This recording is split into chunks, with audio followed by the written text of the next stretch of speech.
So chapter 20 is looking at Jews and Catholics in the early colonies, and how did they get there, what were their lives like, how did they worship, how did they fit in. Like your book points out, the American consciousness, sort of, if you look at American literature, America conceived of itself as not only a Christian nation, but a Protestant nation for a very long time. This book, Protestant, Catholic, Jew, comes out in the 1950s. And that's sort of a sign that by then, Catholics and Jews were accepted as part of what we, in religious studies, often call the consensus of American religious denominations. Some people are sort of in the consensus, the big, broad mainstream, and then there's still some people outside of the consensus. And part of the American story has been people who are originally outside of the consensus making their way in, being accepted, having a place. So originally, the Protestants are the ones who are really running the show. And if you're in Massachusetts, it's not just all the Protestants, it's the Puritans. If you're not a Puritan in Massachusetts around 1700, you're in a lot of trouble. If you're in the southern states, the top people are the Episcopalians. At that time, the Anglicans. Methodists were kind of frowned on. Baptists were kind of frowned on. Over time, these groups get assimilated. But it's one thing to bring in other Protestants. It's another to bring in Catholics and Jews, where there's larger differences between them and the other Protestants. So your book doesn't talk as much about Jewish life, but let's start with that, because in many respects it's easier to tackle. Jews start coming over to the United States before it's the United States, fairly early. Like your book points out, when this is still where we are right now, New Amsterdam, there are Jewish colonists coming in and settling. So the association between American Judaism and New York goes back a very long ways. And remember when we talked about the two different main groups with the Jews who were in the Mediterranean area, the Sephardim, and then the ones who were in Germany and Russia. The ones in Germany and Russia and Lithuania and places like that, they're not emigrating over to the United States as quickly as the ones who are in the other areas, which are actually, in some respect, Latin-speaking areas. And your book talks about congregations being organized in New York, Newport, Rhode Island, Savannah, Philadelphia, Charleston. What do all these have in common? They're all major cities, and what else do these have in common? What do you think about your geography? They'll have good restaurants. That's not what they're looking at. They're all ports, right? They're all important areas of commerce. That's what the population is coming for in part. And also because it was a refuge. It was a place you could go. There was a lot of persecution in Europe at that time. So your book has this nice discussion at the very end of this chapter about Sephardic Jews stopping speaking their Ladino and becoming sort of assimilated, fitting in. And it talks about this synagogue, the Turo synagogue, which you can still go to today in Newport, Rhode Island. And you can't tell by looking at the outside that it's a Jewish building. As opposed to many other synagogues where there's sort of a distinctive style to it, it's blending in. It fits in. You go inside, and now it has all the things that a synagogue is supposed to have. And so your book talks about this as being neoclassical in style. And what's the message there? The message is that it's a prosperous and sophisticated congregation desiring a tasteful and commodious place for worship, but not wishing to attract undue attention to its presence by anything which may seem indecorous or exotic. So one thing you can say about Judaism in the early colonies is that it's a matter of blending into the culture. Blending into the culture while retaining Jewish culture. Jewish culture and religion. Can you say the same thing about Catholics? Who were the first Catholics to come to the United States and actually settle? I know the Spanish, with Columbus, but they didn't actually stick around. They voted in, they voted out. What's the first major Catholic presence here in North America, besides the Spanish areas? So we're going to look at it another time. It's not the Irish, because they come later. Who is it? I'll give you a hint. They still don't like the English today. Is that starting to ring any bells? They complain about them? French. Yeah, very good. French have a long history of complaining about English or American oppression. And the French settled in what's nowadays Quebec, the Maritime provinces, also in a lot of New England. There's a heavy French presence even today in northern New Hampshire, northern Vermont, and where else in the United States? What's going to become the United States? One other place. There's distinctively French. I'll give you a hint. It's a state that has parishes instead of counties.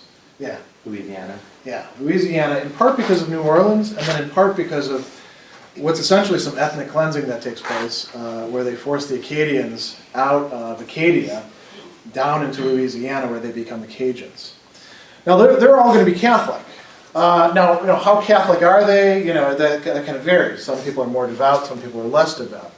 But the French are really key in, erase over here. The French are really key in early American Catholicism.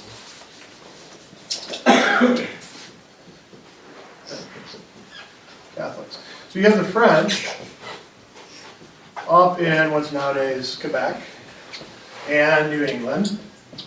How can they be in New England while the Puritans are there? Well, the Puritans are in the south, and the French are way up in the north, the parts that are adjoining Quebec. Put down Louisiana too. Is it LO is Louisiana? Yeah. Okay, thanks. Where else are Catholics coming in early on? In part, Maryland. And there we're talking about English Catholics in large part. Maryland is originally established as a place where Catholics can be tolerated, because at the time, the Puritans aren't going to allow Catholics in. They're actually against the Church of England, because the Church of England is still too Catholic for them, right? So they don't want any of these Romanists coming in. It's bad enough that they're up there in Canada. Why let them come into your colonies? You're just asking for trouble. And some of the other colonies as well, not Pennsylvania, of course, because there was religious tolerance there, but some of the other colonies didn't allow Catholics to come in, or they didn't allow them to vote, or there were other things that could, essentially make you a second-class citizen. Maryland is established specifically to be a refuge for Catholics. Now, can they just say, oh, well, it'll be a refuge for Catholics, just Catholics can come there? That's not going to fly, right? Because there's still a very strong anti-Catholic sentiment in the English colonies.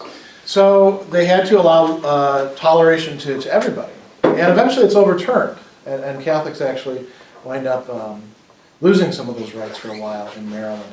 But for quite a while, English Catholics can come to Maryland, and many other English people as well who don't fit into the religious establishment can go to Maryland. Now, who are the big immigrant populations that are going to be Catholic? After the French, after the English, yeah. The Irish. Yeah, the Irish immigration is going to be very important. And they're going to be influenced by and also sort of rivals to the French. The first bishop is in Quebec, or is it Montreal or Quebec? In the province of Quebec. The second bishop is going to be in Baltimore, and that's seen, your book doesn't actually mention that, but that's seen in part as a bit of a victory for the Irish, because now it's not just the French running the show. And eventually, Catholicism has all these ethnic components to it. People want to have their own representation, and they want to feel as if they fit in. Who else are going to be important? If we move ahead a little bit out of this chapter, who else are going to be some really important ethnicities associated with Catholicism? Think about heavily Catholic areas like Long Island. And what are the dominant ethnicities there? Or what else is heavily Catholic? New England these days. Italian? Yeah. So there's going to, and this is actually sort of getting a little bit ahead of us, but there's going to be Italian immigration. Where else are Catholics coming from? Not coming from Russia or Greece, because those are Orthodox, right? They're not coming from Scotland, because those are Presbyterians. Where else? Where else do the Catholic nationalities come from?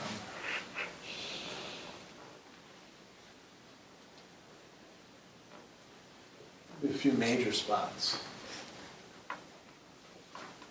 My mom grew up in Chicago. Every nationality had its own church. And they'd beat you up if you went into their neighborhoods. If you weren't Irish, you didn't belong in the Irish neighborhood. Germans, Polish. We're going to get to those. We want to focus mainly on the French and the Irish and the English as well. Your book talks about the effect of the French Revolution. The French Revolution, they guillotined a lot, as we mentioned before, a lot of the nobility, right? They banished the nobility, they got rid of those class distinctions.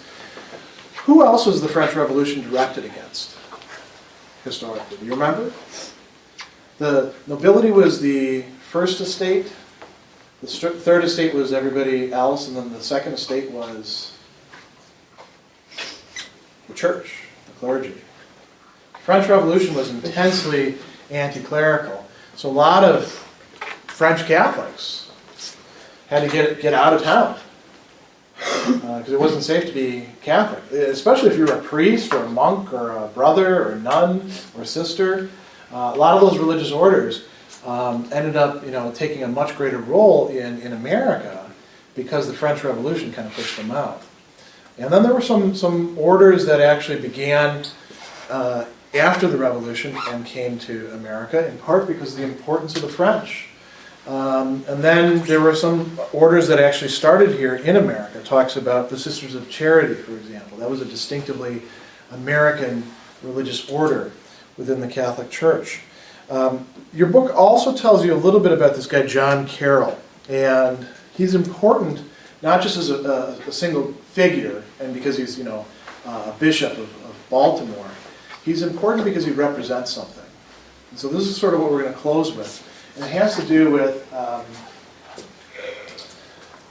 how Catholics in America historically are a bit different than Catholics in other places. Carroll, like it says, was an enthusiastic supporter of the new American spirit of democracy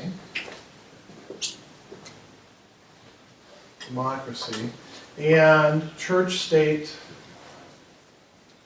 separation. The Catholic Church in Europe resisted this very, very strongly for well over a century. And ultimately ended up having to more or less go the way that somebody like John Carroll went, accommodating himself to this from the beginning. Here in America, we tend to look at these things as like part of our culture, right? Democracy, we like to do things democratically. We look to a separation of church and state, no official religion. That's not that way everywhere, and that's an achievement that took place. And Carroll aligned himself and thereby aligned American Catholicism to that.